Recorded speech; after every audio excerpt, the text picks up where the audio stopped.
No. The answer is no. I don't think it's too hard. Uh, Good morning. It's about 7 o'clock in the morning for me. Just woke up. Pretty good sleep. Uh, Yesterday's stream, very good. And we've learned a lot about Mirror Dungeon.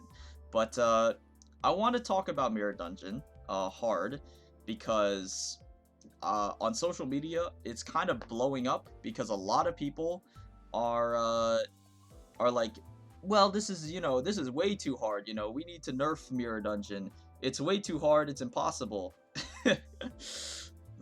Especially once you get to the later floors, it's not even skillful. All you're doing is just spamming egos. It's not even skillful. Uh, mm, I mean, objectively, yeah, that's true. You are spamming egos, but it's not mindless. That's the difference. People see that they have to use egos and they think it's mindless, and then they're like, well, it's not hard. All you're doing is just pressing buttons, right? Uh, and then there's the other crowd who's like, I'm just, it's just, it's just RNG. All you're doing is waiting because it's ego spamming. All you're doing is trying to get like, ego resource generation early. If you get perversion or coffee and cranes or blue Zippo lighter or something early, then it's a one run because you can spam egos, and until then, you're probably screwed. uh and that's why Mirror Dungeon needs a nerf, because you're looking for like just a few different ego resource gifts in order to actually stand a chance, right? Not entirely true. Not entirely true, and I want to talk about it because a lot of people are like, man, this is too hard. I don't think it's too hard. I think it's just about perfect in terms of difficulty. I think it's like, for me, it is very fun. I have a lot of fun playing it. Probably the most fun content in the game, to be honest. Next to Railway, because it's pretty hard to beat the like the nuclear arms race of Railway, where as soon as it launches, everyone's like trying to like race to find the best strategy. They're like, constant age of discovery. It's like the Renaissance or something. Where people are constantly like discovering new tech and learning a lot about the fights and whatever. Whereas this content is just hard in general. Uh, this content is just hard in general. Uh, the difference is, Railway was not designed to be hard to clear. It was designed to be hard to clear quickly. That was the main intention. It was just a challenge by Project Moon to get under 120 turns. Beyond that, it's not. They were not expecting people to go super hard on it. The bare minimum, or I guess maximum, was 120. And that's what they were expecting people to get, like the average person. And beyond that, there's no other challenge, right? You could technically clear it in like 300 turns, and you could clear it in like 300 turns as a casual player, and you would get the same exact rewards minus the shiny banner, but it's a cosmetic, so it doesn't count. You would get the same exact rewards as someone who cleared it in like 50 turns, right? So Railway was not designed to be hard. It was just designed to be like, a fun little challenging event, right? Mirror Dungeon Hard is designed to be hard to clear, right? That is the difference. That's why people think it's so hard, because there's no other content in the game that is explicitly designed to be hard to clear, which is why people are struggling, right? So, let's just talk about, some things that mostly things that I do trying just to make it easier. For myself, because I don't think it's too hard.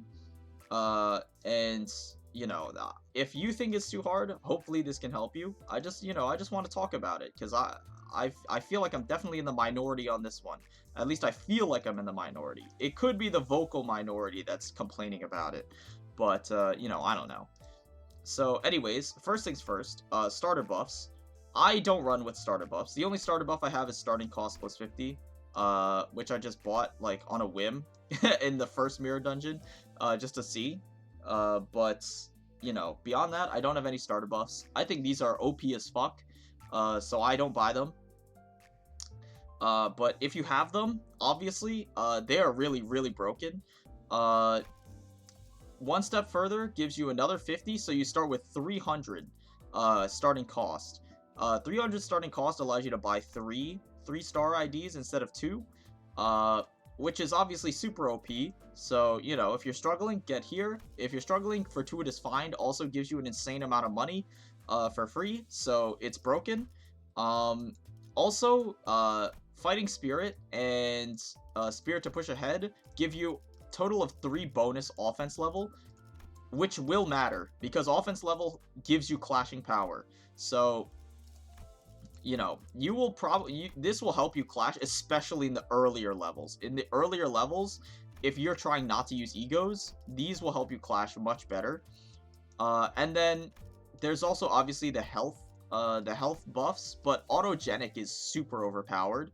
After winning a combat encounter, heal 10% of max HP. It's literally just Homeward.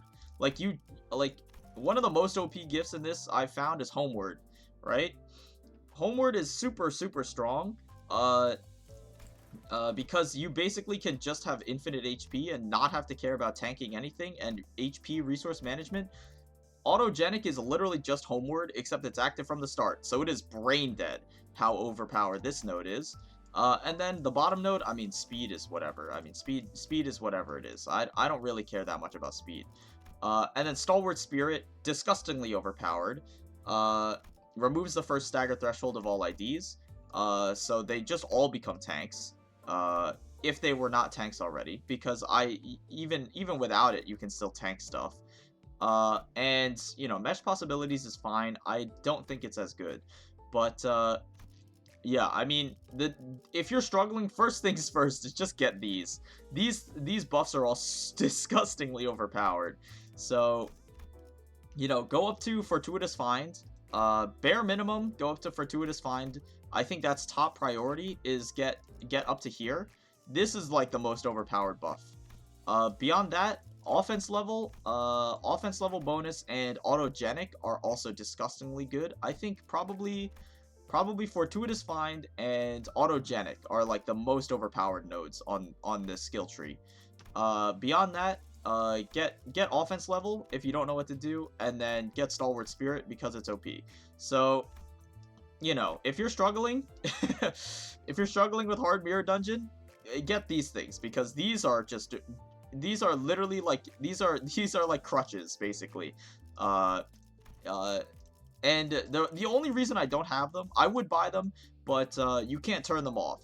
So, you know, once I buy them, I can't turn them off, which is kind of a shame, and kind of annoying. I hope they change it in the future, but you know, beyond that, I guess we'll do a demonstration run, just to show, like, you know, just to show. I guess for IDs, let's do some ID stuff. What the hell's going on in here?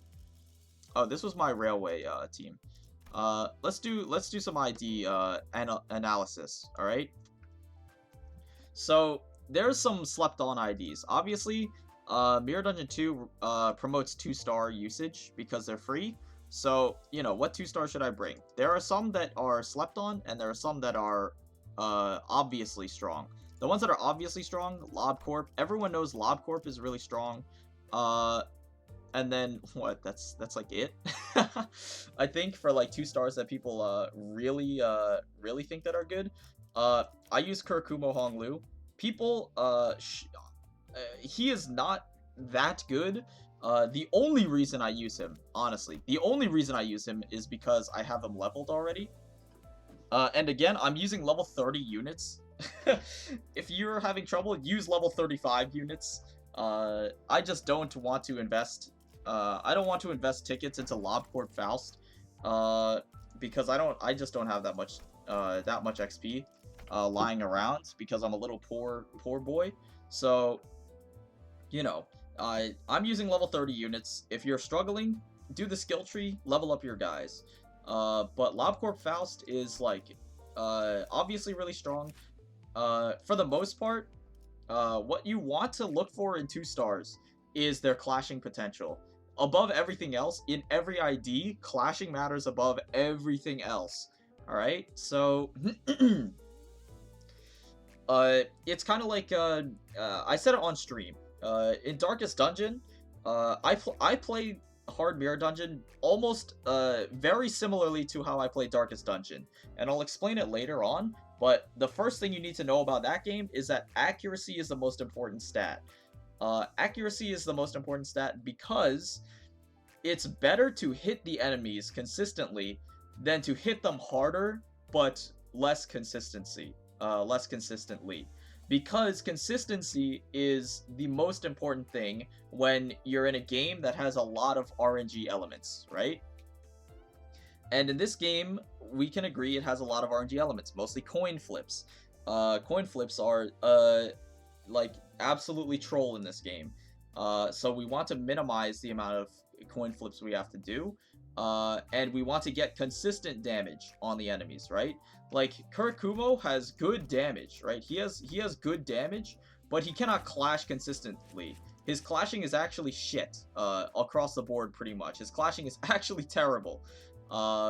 So that's why I would not recommend using him, for the most part. I use him because I have him leveled. But it's more important to do less damage, but actually outclash enemies than it is to have a chance of, like, one-shotting an enemy, but you need to get over the fact that your clashing is not good, right? So what we want to do is look at solely clashing potential over everything else, which Lobcore Faust has clashing and, like, good damage, so she's an obvious pick. The less obvious picks, Shidan has a her weakness before was that she does not do that much damage, but her clashing is good. Her skill 3 clashes for more than most, like, low tier egos. It clashes for 25, right? Which is good enough to outclash most things. Besides, you know, tier 5 boss, tier 4 boss maybe. Usually she'll outclash tier 4 boss. Tier 5 boss is when things get hairy, but she can still outclash sometimes. So, you know, Shidan, slept on. I use W Corp because her damage is better. I already have her leveled, which is a huge bonus. Her damage is better, and Rip Space also can clash for about 31. So, you know, Overbreathe clashes for about 25, and Rip Space clashes for about 31. The only problem is you have to charge her, which is, you know, obviously a bit of an issue. But, you know, if you're using Teledon to charge her, especially on later floors, you're usually going to be using Teledon, because this is her best clashing ego. And it has a very, very good coin roll, so she'll gain charge from this anyway, and then it'll enable Rip Space no matter what. So I use W Corp over She Section, but if you have She Section raised already, use her. So that is another slept on ID for 2 stars. And the last honorable mention for 2 stars that I will give is G Corp Otis, because again, clashing above everything else. G Corp Otis has a skill 3 that clashes for 22, which is very strong indeed.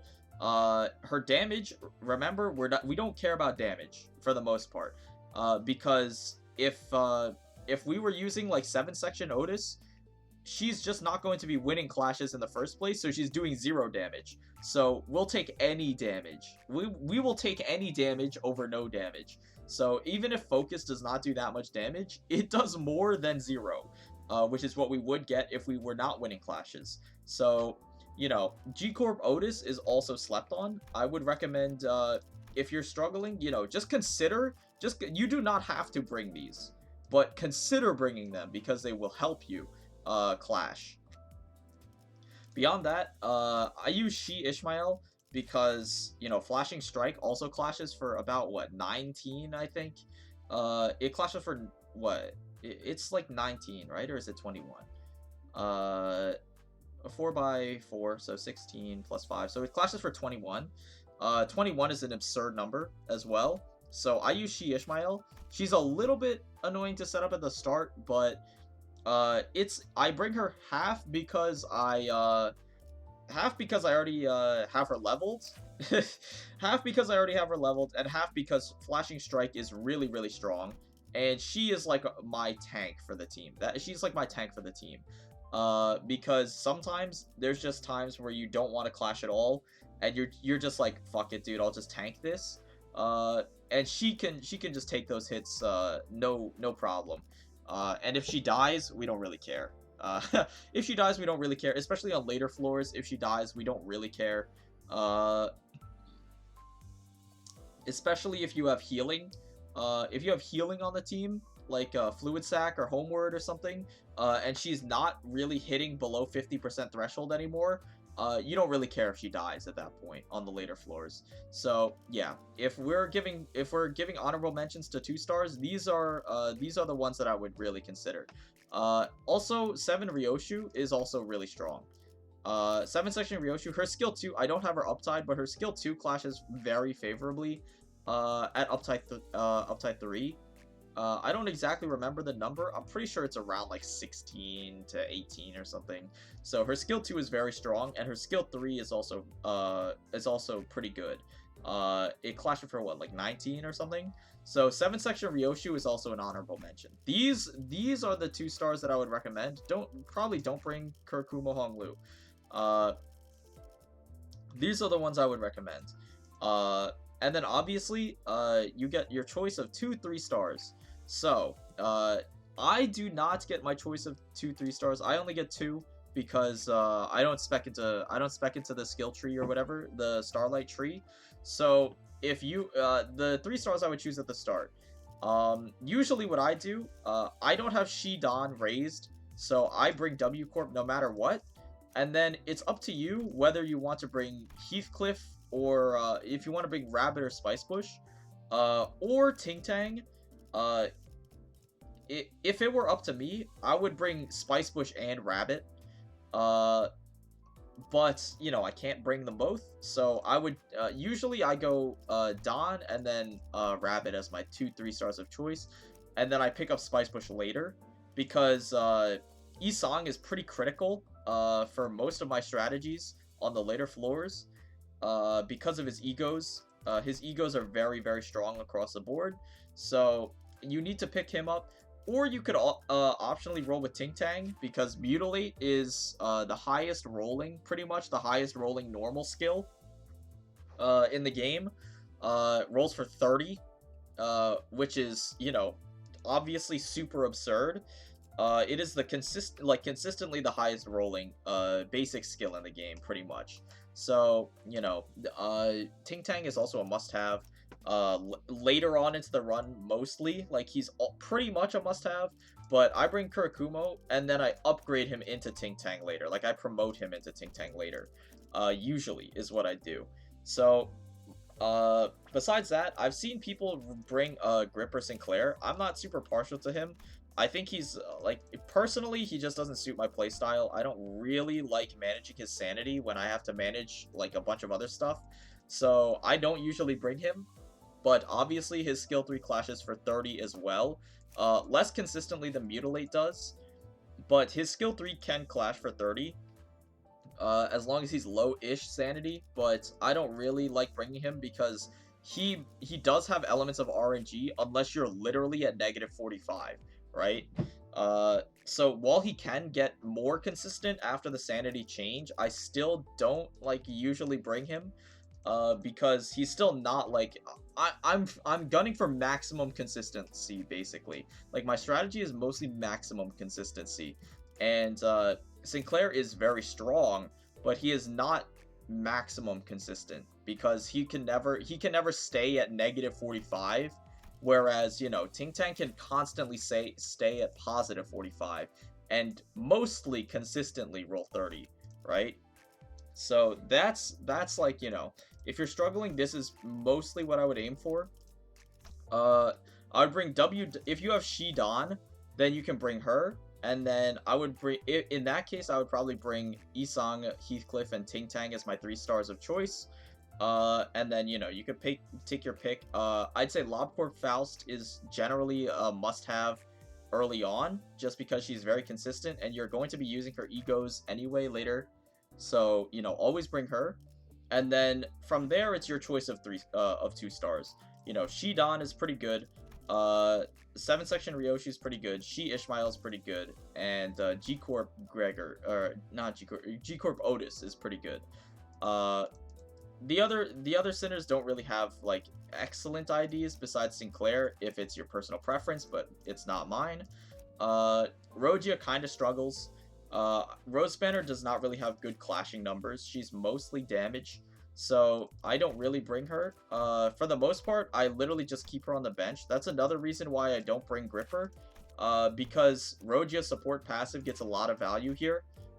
Base Rogia Gambler passive gets a lot of value. I don't want Gripper to be eating my Gambler passive, so I don't bring him.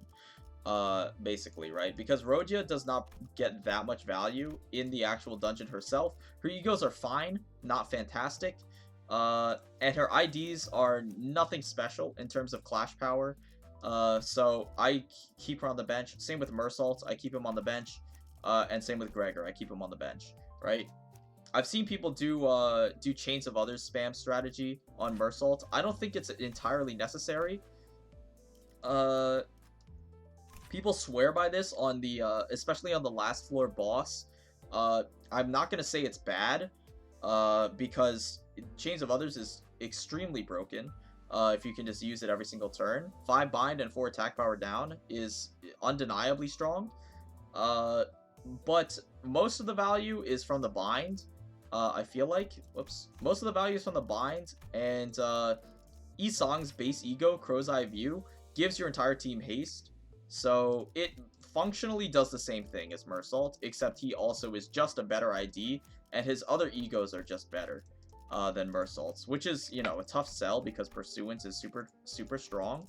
But yeah, I think it's a little bit overkill to bring both Mersault and Isong, so I just keep Mersault on the bench. His support passive gives me a little bit more health, but you know, that's what we have. That's what you have to work with in terms of team composition if you're struggling. So, you know, I'm going to do a run. We're not gonna finish the run, but you know, I'm just gonna do like a dip the toe in the water kind of thing. So we're gonna bring LobCorp Faust. I consider her mandatory. If you don't bring her as one of your 2 stars of choice, I think you're kind of trolling. Again, I bring Kurakumo because I have him raised.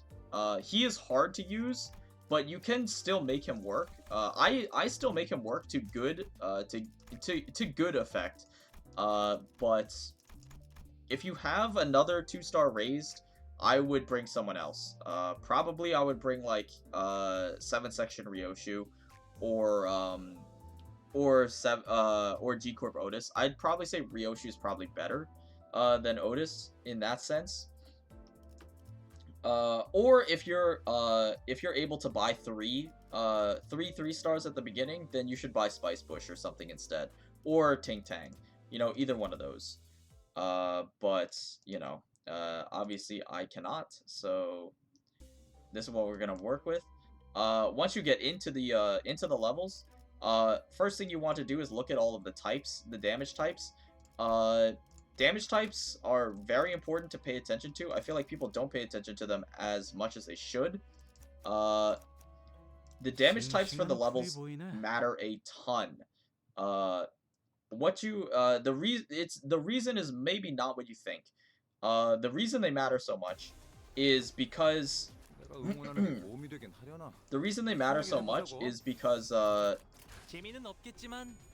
the hardest encounters are all stacked on the same damage type node, right? So that node being blunt. So if you avoid blunt nodes like the plague, you will be able to avoid most of the harder encounters in the game.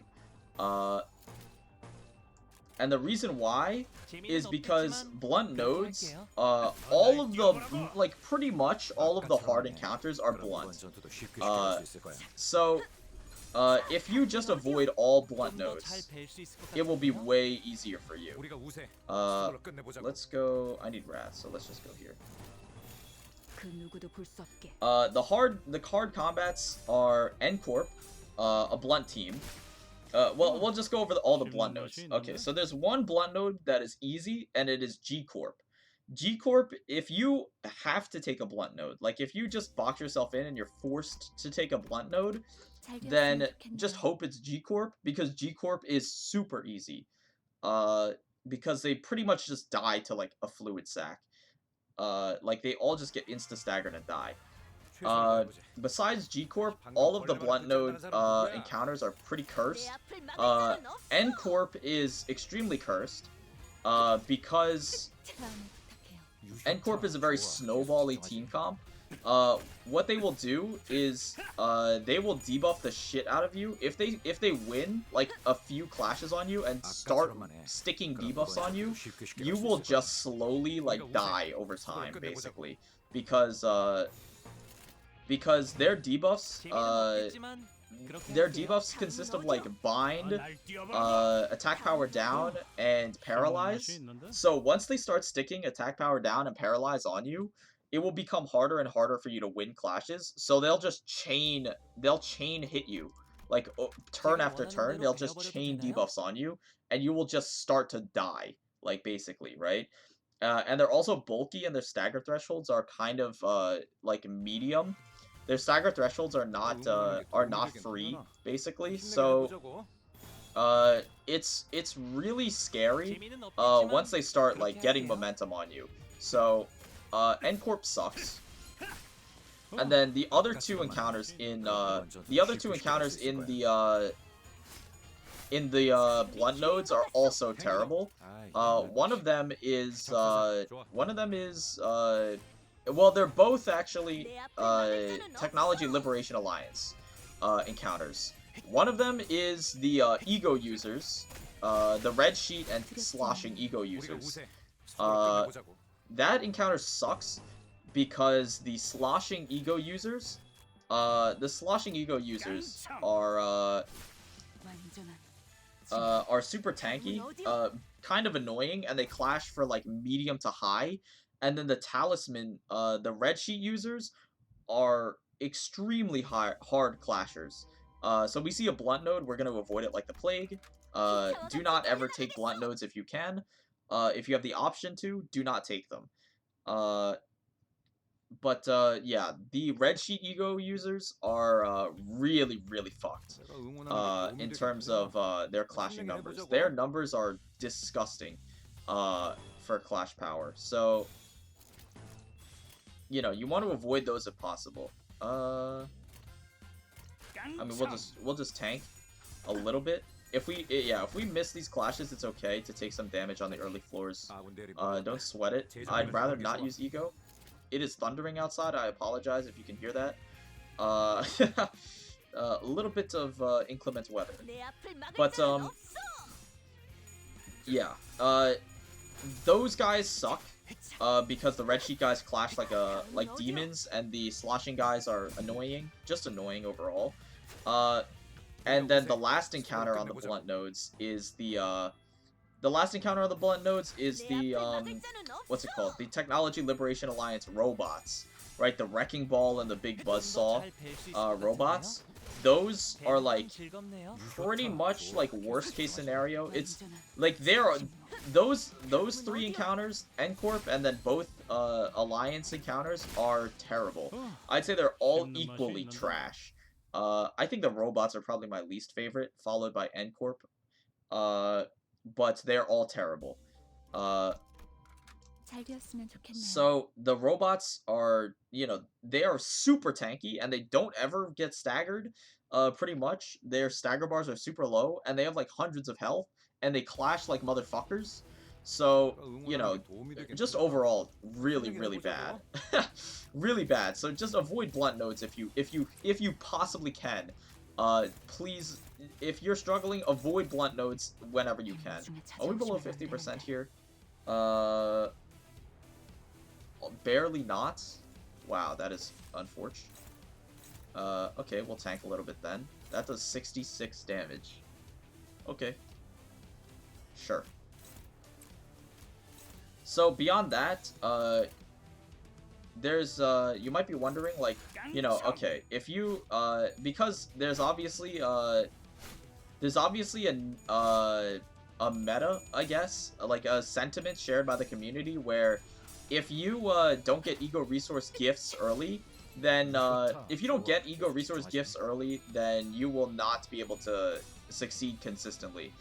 And I think that is untrue, and I'll tell you why. It's because you just need to know how to squeeze value out of encounters, basically. You need to know how to squeeze value out of encounters. And that's done through a process that I like to call, you do it in Darkest Dungeon as well. And it's a process that I like to call overkilling and underkilling. Let's see here. Obviously it depends on the encounter. Usually I do this on abnormal encounters only, but you know, I see, you know, when I'm about to win an encounter, I see, okay, you know, look at my ego resources. What resources do I need? You know, maybe I don't need Sloth, so I'll try and evade with Sloth. I'm evading with Dawn, so I don't hit the enemy with Sloth, right? And I'm like, okay, I need Lust and I need Envy. It looks like I have a lot of Envy, but Envy gets used further into the run, so I know I need it. So what I'm going to do is I'm not going to clash with Concentrated Fire, which is essentially a guaranteed win. I'm going to clash with Graze the Grass instead. And I'm going to assume that I'm going to lose a few coins but win the clash in order to do the least amount of damage possible, right? So what I'm trying to do here is underkill the enemy as much as possible. Ideally, I would not kill this enemy on this turn. It's kind of unlikely. Hopefully, we will lose a few coins but win this clash. Okay, we're just going to lose the clash probably, which is unfortunate, but I'm okay with taking some damage. It's going to be a fairly significant amount of damage, but I'm okay with it because health is effectively infinite. Ego resources are not infinite. So, you know, you need to be able to squeeze value out whenever possible. So now that we've underkilled the enemy, now our strategy is to overkill this enemy as much as possible.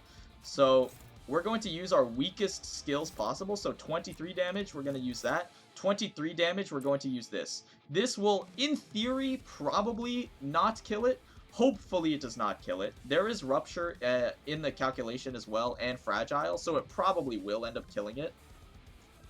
But hopefully we can choose not to kill it.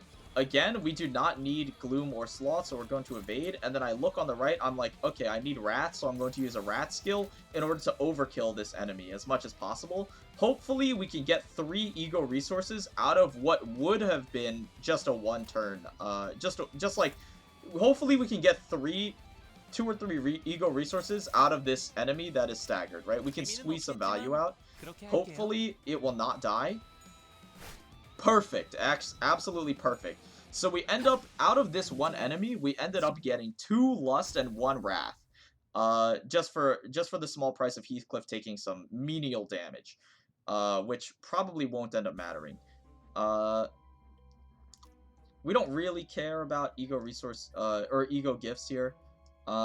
Inflicts bleed, you know, at the end of the start of turn 2, like, you know, I'll take Battery, I guess. I mean, you know, Bloody Gadget's definitely the best out of all these, but, you know, I'll just take Battery Socket because it's fun. So yeah, basically, that's like an example. That's like a prime example of, like, you know, trying to squeeze value. I call it overkilling and underkilling. It's a strategy that you use in Darkest Dungeon 2. Or not Darkest Dungeon 2, but Darkest Dungeon as well. You're trying to stall. Once you know a fight is won, you want to try and stall out as much as possible, and squeeze out as much value as possible. So here, what we want to do is either we look and we're like, okay, you know, I really want to get Milepost. Milepost is really good, but I'm going to assume that we don't get Milepost. I'm going to try and not, like, I'm going to not take eco gifts that are relevant. I just took this because I don't have it in the log yet, so I might as well take it to log it. But let's assume that you get no good ego gifts in the shop. What you want to do is here the shop phase is super important. What you want to do is I'm going to upgrade my Isong to a 3 or I'm going to buy Isong. And you know, maybe I'll upgrade my Kurakumo because Kurakumo is not super strong. But I'm going to keep him for now, I think. I'm going to keep Kurakumo for now because we don't have much pride generation. So I'm going to keep him as a 2-star for now. And I'm just going to buy one other ID because you need to have 6 IDs to go into battle with, right? So you need to at least buy one. And then beyond that, make sure you buy like your free IDs. Remember 2 stars are free and 1 stars and 2 stars are free. So make sure you buy your buy 2 stars. I buy them for support passives for the most part because they're literally free. Like, this is what I mean by just squeezing out value. Like, you should just start filling out your roster as fast as possible, pretty much. So, you know, every shop you either buy a new 3-star and then buy 2 like free IDs for their support passives, or buy like 2 3-stars and then 1 support passive, or just if you have nothing else to do, just buy 3 support passives. But like, never go a shop phase without buying anything, right? Because that's not a very good strategy in my opinion. And then, you know what, we'll go for an indiscriminate heal, get Heathcliff up a little bit, get Ishmael up a little bit maybe, and get Isong some starting sanity is probably the move here. So let's lickety split on out of here. We will avoid blunt encounters like the plague, and also always take Abno fights. Whenever possible, always take Abno fights. Abno fights are way better than human fights. They are way easier than human fights because you actually can control where the combat goes.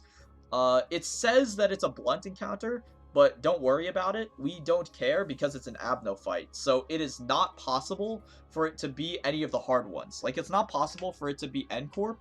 It's not possible for it to be the ego users, and it's not possible for it to be the robots, right?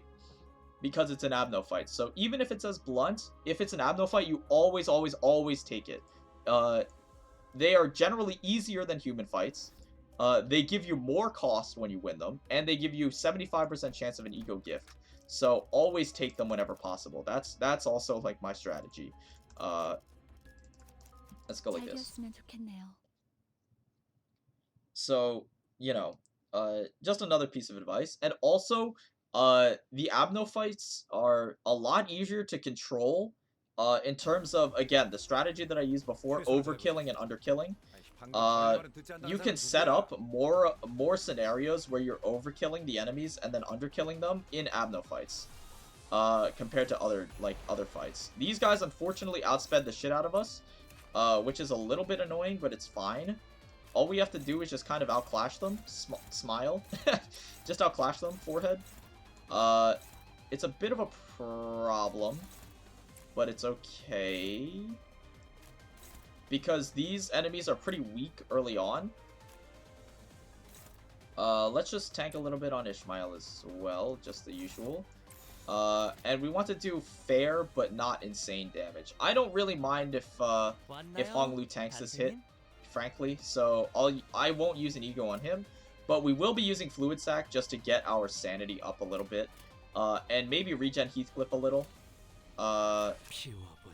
But you know, our goal here is just to win the clashes but not kill them, if possible, so that we can do setups. Obviously, sometimes it doesn't work out that way, but you know, it's good to kill the enemies. But bare minimum, we want to stagger as many as possible, right? Honglu does end up winning that, so we do save some HP there. It would not have mattered because Fluid Sac would have healed him back up. But Fluid Sac should stagger the rest of the boulder-looking guys here.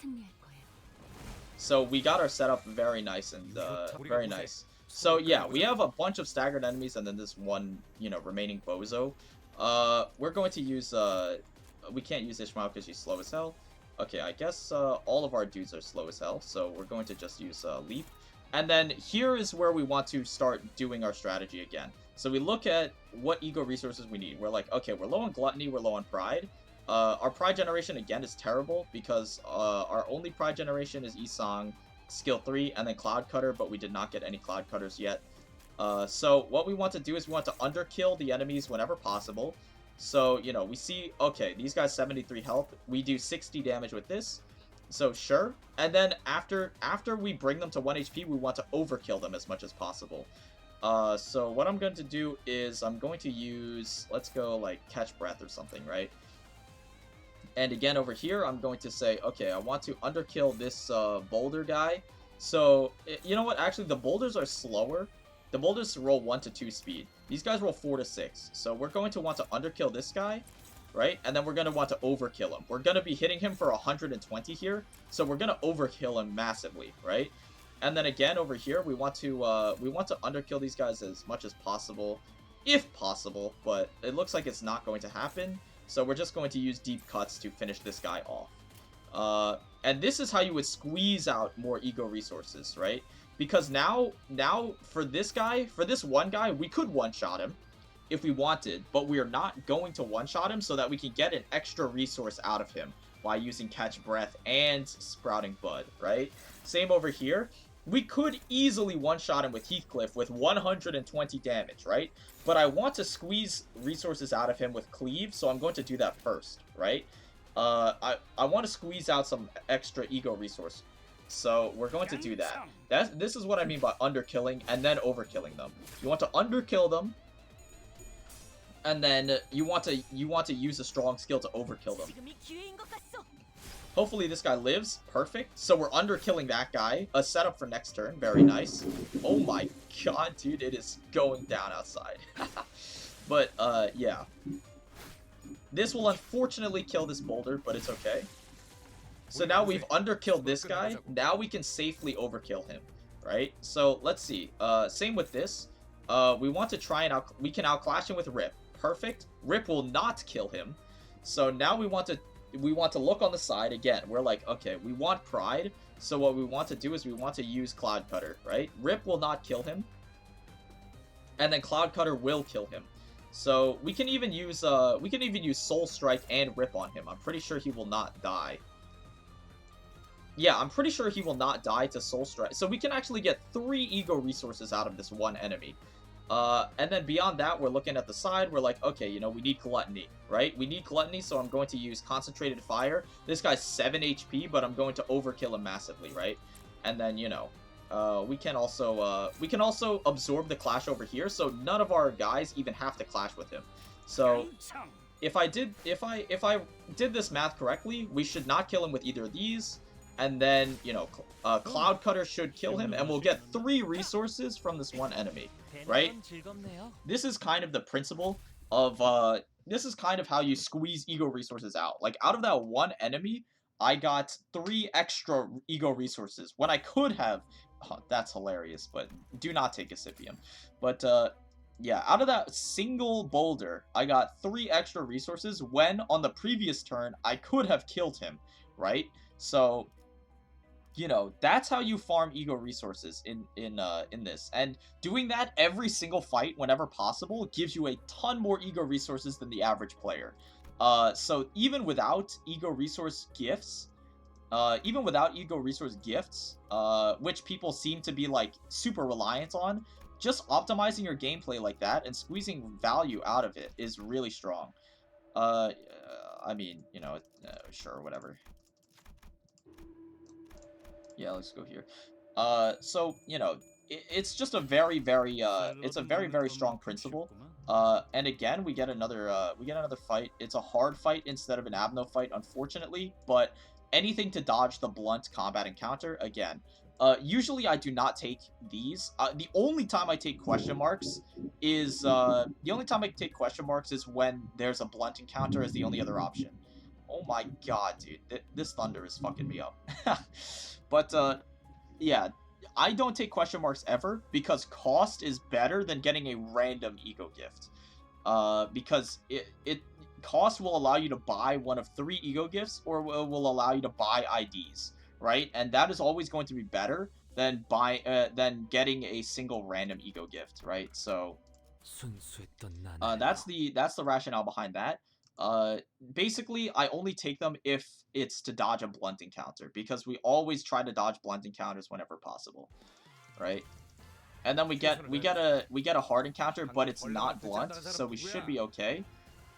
Here we can even use Spice Bush if we want, or Sun Shower.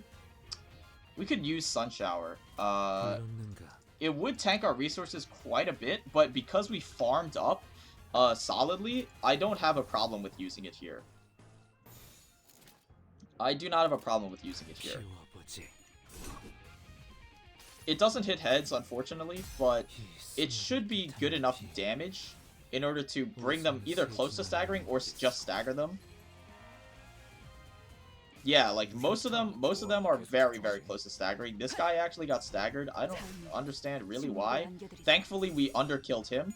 I was not calculating that, but we'll take it, obviously. So, looks like we've got 3 staggered 1 HP enemies. Excellent. Perfect. So, we can use Soul Strike here. This will underkill that guy. So we can preserve him for next turn, and then we look at our ego resources. We're like, okay, what do we need? We need Gluttony, we need Pride, and we need Wrath. So you know what? I'm going to use Gluttony, and then I'm going to hold off on using Dawn, and then I'm going to use Graze the Grass here. And then I'm like, okay, you know, we can hold off until next turn for the rest, right? And I think this, I'm pretty sure even though this counter is not you doing anything, maybe it gives us an ego resource for it. I don't exactly remember, honestly, but we'll see. It does not. But now that we did that, we can now use our Pride skill, right? We can use our Pride skill, which is one of the resources we were lacking, in order to squeeze some more value out of this last guy, who we could have killed last turn, right? So now he will die to this Bloodsteep Scent, and we'll get a Pride resource, and we'll also farm up our sanity back to full after using our ego, right? So it's just like it's just setting yourself up for success in the future. Very small details that do end up adding up significantly. You know what? Nebulizer, I'll take it. It's funny. And this this goes for like every single floor. Essentially, I'm not gonna finish this run because runs take forever, but you can just see like the principles that I employ in order to make life easier. Let's see. I mean, these enemies are not super difficult. It's just that they rolled kind of high on speed, which is a little unfortunate. And none of them are clashing with these songs, so it's a little bit unfortunate. Let's see. I mean, Ishmael can safely tank this guy, I'm pretty sure. I don't think she really cares about blunts. I mean, she kind of does, but it's only like 60 damage. So we don't even need to clash with this guy if we want. We could probably choose to clash with this guy instead. I mean, if she takes both of these, does she die? 30, 50... She barely doesn't. On paper, she barely doesn't. But I kind of don't trust it, so we're going to redirect here. Odds are we will win this clash. And then we can paralyze this guy with Cloudburst by just overriding the clash here. So this will end up winning. It says neutral, but because we use Cloudburst to paralyze this guy, they will only roll for a 6. Right? They will only roll for a 6 because they're paralyzed, so Soul Strike will actually be able to outclash there. And then, you know, for the rest of it, we can just send it on this guy. Make sure you're using skills whose resources you care about. And then, you know, in the end, we don't really care if Ishmael wins or loses that clash. Statistically, we're supposed to win this clash, but unfortunately, this guy hit 5 heads in a row, so, I mean, there's just nothing you can do. We actually end up staggering there. Not part of the plan, but not unwelcome, obviously. Not an unwelcome outcome. 좋아. 방금은 전략의 승리야. And then we'll just stack damage on him.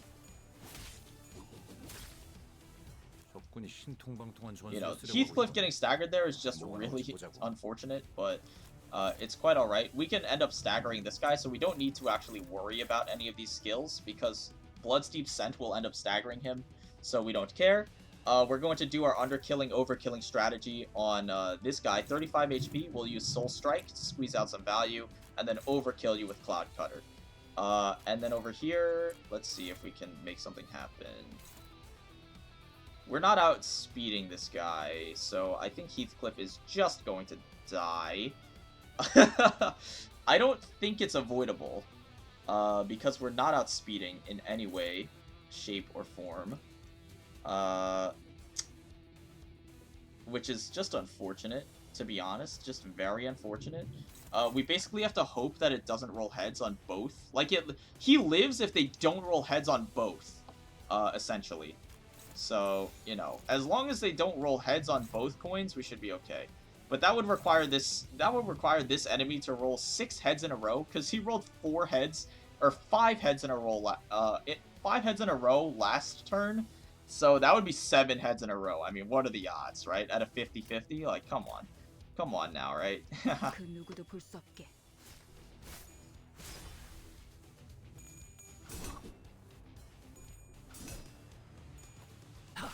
But yeah, we'll end up killing this guy, and then you know, you won't hit 2 heads. All right, we're good. I mean, statistically speaking, come on now. So we'll overkill this fellow, do some solid damage. You know, we'll pass the check. Obviously. Let's go here.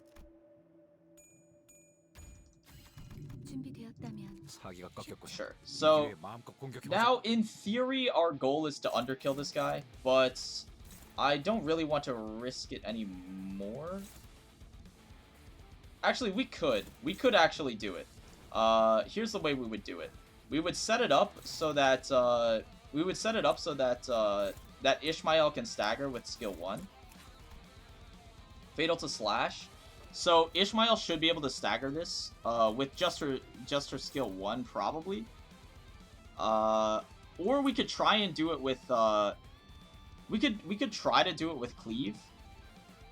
I think that's probably the best option. Let's see if we can I don't think we're evading at either of these, right? Yeah. Yeah, so we can just do it with both. So we're going to tank the clashes with other evades, probably, so that these can go through. Let's go. This is a blunt fatal, yeah, quad fatal. So you know what, you can tank this, just in case things happen, you know. And we're going to try and stagger. There we go. Hopefully this doesn't kill. Crit, classic, dude. Nebulizer, my bad. In theory, we would not have killed so that we could squeeze an extra ego resource out of there, but it's okay. And then, you know, I'll, Barb Snare, I guess. I mean, it doesn't matter. I'm gonna forfeit this run anyway. But, yeah, I mean, after this, you get the rest stop. Make sure, usually I don't take rests at rest stops. I just take, I take IDs to level up your team a little bit. Usually this is where I would upgrade to Ting Tang, because you don't get another slot. You don't get another combat slot, so you're still at 6 sinners on stage 3 or floor 3. So this is where I would upgrade my Ting Tang, so that now we can get our six participants, and then also buy some support passives. So I would buy either one of these. Usually I go for base Otis because her support passive is good. 30% damage to enemies below 0 sanity is extremely strong on human fights. And then if I have extra cost at the end, I'll upgrade her to 7 section on the second to last node, like the last shop before the final boss is where I would upgrade her if I feel like it. And then base Gregor is free healing, so I always take base Gregor in this. You know, egos are free, so I might as well equip them. And this is what it would look like. Beyond this, on my next shop, what I would do is I would buy Chef Ryoshu. Oh my god. Okay, yeah, but on my next shop I would buy Chef Ryoshu. And that would be my full team. Literally, this would be my full team. It's my full lineup at the end is Ting Tang, W Don, Lobcorp Faust, Spice Bush Rabbit, and then if I have extra healing, I will usually upgrade She Section Ishmael. Again, again, we take Abno encounters all the time if possible. If I have healing, like if I have Homeward, or if I need to heal at a rest stop or something, I will swap out Ishmael for Liu Ishmael instead of She Section.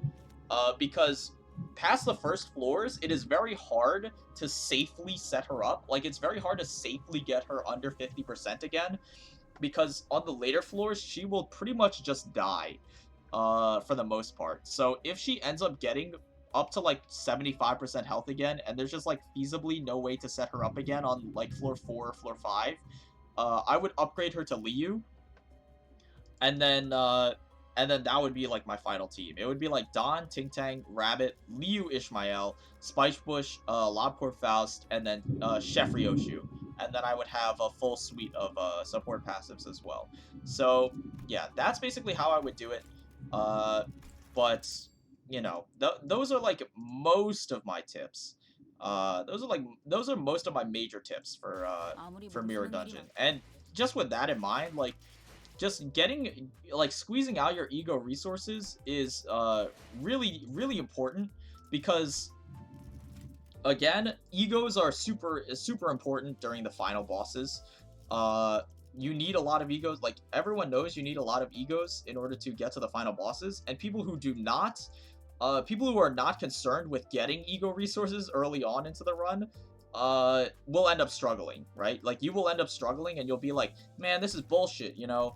I didn't have enough ego resources because I didn't get Blue Zippo Lighter on floor 1. Man, this sucks, right? Like, dude, we need to nerf Mirror Dungeon. Not true. It's just not true. You're just, if you're like that, it's just because you're not concerned with squeezing out value, and actually getting your resources up. Like, every single fight, you should be focused on getting your resources up, right? And that's like the main strategy, I think.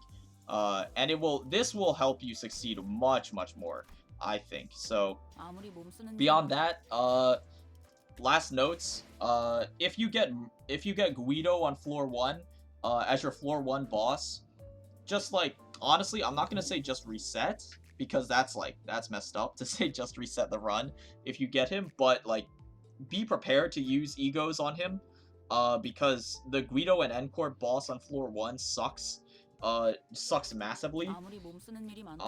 And then the hardest final bosses are Brazen Bull and My Form Empties.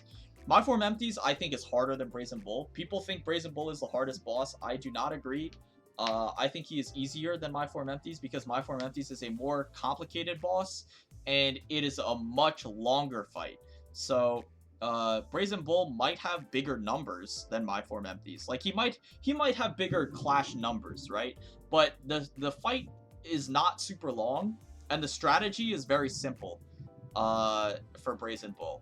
My Form Empties is much, much more complicated, and the fight lasts much longer, because you cannot actually, like, interact with the boss at all until minimum like 6 or 7 turns have passed, pretty much.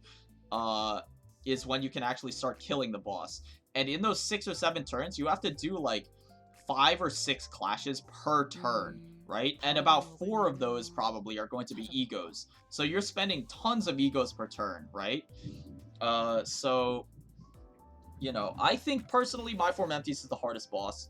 The only reason that I think it's, the only reason that I don't have trouble with it, rather, is because I played a shit ton of Line 1 Railway. Because while I was streaming and I got My Form Empties, there was a lot of people who were like, I don't know how this boss works, bro. Like, they were like, I don't know how this boss works. Can you explain? Like, it never occurred to me until I was streaming that there were people who just did not play during Season 1. And they did not play during Railway Line 1. Because I just assume, like, while I'm playing, like, okay, most people have experienced Railway Line 1, which, is not the case, and I imagine that their first experience of My Form Empties being in Mirror Dungeon Hard would be hellish. To try and learn all of the mechanics, to try and learn all of the mechanics of that boss while it's outclashing the shit out of you. So, I think that is the hardest boss for sure. Especially, I think it would be like really, really fucking difficult if you had not experienced it and had not learned how the fight worked in line 1. So, good luck to those of you who have no idea how the boss works until now, right? I think that is probably the hardest boss. I think Brazen Bull is pretty straightforward. It is hard, but not because it's hard, but not because of actual difficulty. Like My Form Empties, because it's so long, you have to pick and choose and manage your ego resources for like 7 to 10 to 12 turns in a row, basically. Like you need to moderate your ego resource usage in that fight because you have to use like 4 egos per turn in that fight. And you have to pick and choose which egos you use, which Sinner's egos you're using every single turn. And make sure that, in 2 turns, will I have enough ego resources to outclash the boss? In 3 turns, will I have enough ego resources left to clash the boss if I take the turn that I'm doing right now, right? And that's why that boss is the hardest one, in my opinion. Like, you can look at my blind run. My Form Empties, that fight alone took me like an hour and a half. Because every single turn was like 15 minutes long or something for me, because of how long I was thinking. I have fought Brazen Bull, but Brazen Bull did not take nearly as much time, because the strategy is way more straightforward. So, yeah. Besides that, Brazen Bull is just hard because it's punishing. Like, you hit it, you go in with an ego to clash his skill, and, you just get 1 in 20. Your max sanity, you get 1 in 20, your ego hits tails and he outclashes you and you have to reset, But that is not hard because it's skill intensive. That's just hard because the boss is super punishing. And like he will literally one-shot your guys if you get unlucky, right? Which is not the same level of difficulty. That's why I don't say it's not hard. It's just like kind of annoying, but again, I don't think it's like insurmountably hard. Like people have beaten him. There's people who have beaten him without with no, like base IDs, base egos only. So he's not like impossible to beat or anything. You just need to manage your resources and like know what you're doing. Basically, you need to go into this. You need to go into Railway with a plan, or not Railway. You need to go into Mirror Dungeon with a plan, right? So, yeah, I hope this helps you with Mirror Dungeon Hard. Just to get an idea of how I play, because the way that I play is definitely different than the way most other people play. Mostly because the IDs that I choose are a little bit strange, especially Kurakumo. I would not recommend bringing Kurakumo. Personally, he is hard to use correctly. Unless you're doing like the overkilling underkilling thing, and also sneaking under clashes, like choosing not to clash with him whenever possible in Abno fights. In human fights, it's kind of unavoidable, but it is what it is. On the earlier floors, he can sometimes outclash enemies in human fights, but you definitely want to upgrade him to Ting Tang whenever possible. It's just like he's the only 2-star I have raised. He's the only 2-star I have invested in, pretty much. So, if I were you, I'd probably use a different 2-star. I'd probably use like 7 Ryoshu because she can actually clash. Oh, that was a loud one. That was a loud one.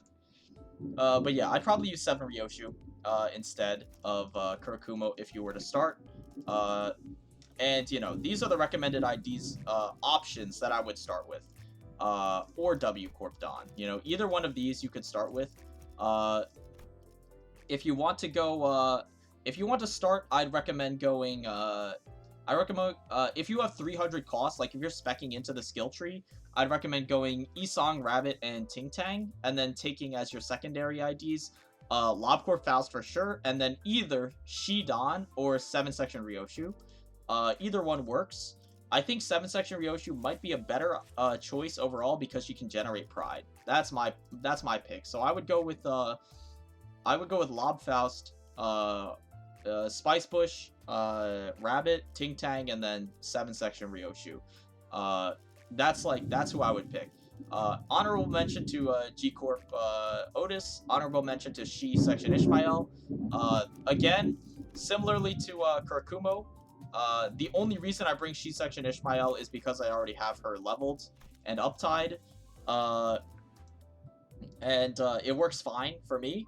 But you know, if you have a better ID than her leveled, then obviously you can use either one of these. But that's basically my team building advice for this, and I hope this kind of helps you get an idea of how to win, because I know a lot of people are struggling. So you know, if you have any other tips for people, post them in the comments. Genuinely, because it seems like a lot of people are struggling. So if you have any other tips or advice, put them in the comments. If you disagree with anything I said, I mean, sure, I guess. You could tell me why. I probably won't really believe you, but you know, I'm interested. And you know, if you think that there's bosses that are harder than my Form Empties and Brazen Bull, then you know, sure. And if you have team building advice, sure. You know, just you know, I want to hear your opinion about Mirror Dungeon 2. Like, is it too hard? Do you think it's too hard? Do you think it needs nerf? I don't think it needs nerf because I'm doing fine in it. Like, I'm having fun playing it. I think it's just right in terms of difficulty. And again, this is with mostly level 30 IDs. The ones that matter, I have level 35. Like, the ones that are meta, basically. Like, the ones that I already have invested are level 35. But all of the other ones are level 30. Like, LobCorp Faust is level 30. She Ishmael is level 30. Both of my Hong Lus are level 30, right? So, you know, and then sometimes if a run calls for it, I sometimes pivot into 7 section. I sometimes use a 7 section Isang as a stepstone. If I want, like, if there's sometimes there's situations where I want Crow's Eye View and I want like his egos, but I don't have the cost in order to buy Spice Bush, so I'll just get 7 section Isang instead. And you know, the only he's level 30 as well. I would not recommend using him except in a very specific situation because his clashing is not very good. So yeah, I mean, I'm running with like half of my team underleveled.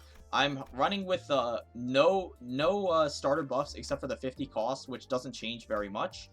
I'm running with like no starter buffs, no half of my team underleveled. So you know, yeah, I'm having a pretty good time. So I imagine it's way easier, especially with the starter buffs. They're really overpowered. So you know, I imagine it's way easier. If you have, you know, actually adequately invested team, you have actually good IDs that are not Kurakumo, Hong Lu, and like She section Ishmael to actually use for this. I imagine it's way easier. But I'm still finding plenty of success, consistent success, with even suboptimal strategy. And I know it's suboptimal, but I still find success with it. So if you just apply some of these principles to your own gameplay and you actually play like a normal human, if you actually play like a normal human, you will have a piss easy time, I feel like. So yeah, you know, let's see. I'm just curious, you know, do you think it's too hard? Do you think it needs nerf? I don't think it needs nerf, especially if Uptie 4 comes out. This thing is going to get nuked into the ground. I feel like Uptie 4 is going to make this thing so easy. I feel like it's gonna make it so easy. So I'm not worried about it. I don't think they need to nerf it because it's going to get quote unquote nerfed once Uptie 4 comes out anyway. So you know, but let me know what you think. Like, do you think Brazen Bull needs a nerf? Do you think his rolls are too high? And he needs a nerf. You think he needs adjustment? You know, do you think My Form Empties needs adjustment so that you don't use like 4 egos a turn bare minimum? I want to hear what you think. But you know, until then, and Mersault review when Mersault ID review when. Trust me, I know. I'm working on it. Uh, I just don't care enough to pull him, to be honest. I feel like it's a waste of lunacy. Uh, but you know, I'll get him eventually. I'll get him eventually. But you know, Mersault review when it'll show up sometime. Trust me. But until then.